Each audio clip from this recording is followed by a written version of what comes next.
How to vote?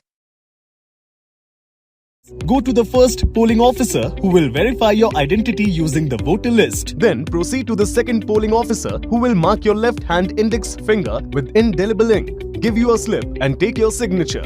Then proceed to the third polling officer for indelible ink verification and activation of the ballot unit. Now head to the voting compartment and press the blue button for the candidate of your choice on the ballot unit. Confirm your choice by observing the red light. Verify your vote details on the printed slip from the VVPAT. VVPAT slip contains serial number, name of the candidate and candidate symbol. VVPAT slip appears for about 7 seconds, automatically cuts and falls into the sealed compartment. A loud beep confirms successful vote recording from the control unit. Remember, if no printed slip or beep sound, inform the presiding officer. Well done, you have made your contribution to the democracy.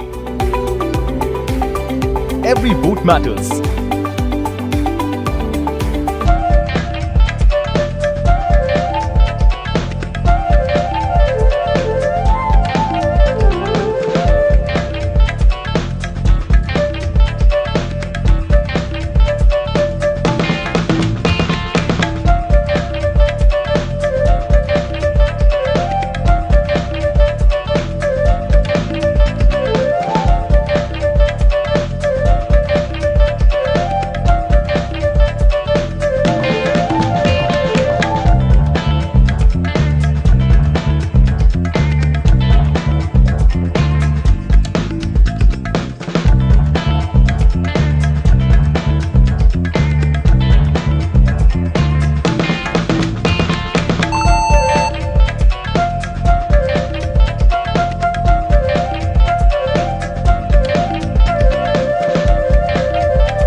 Thank you.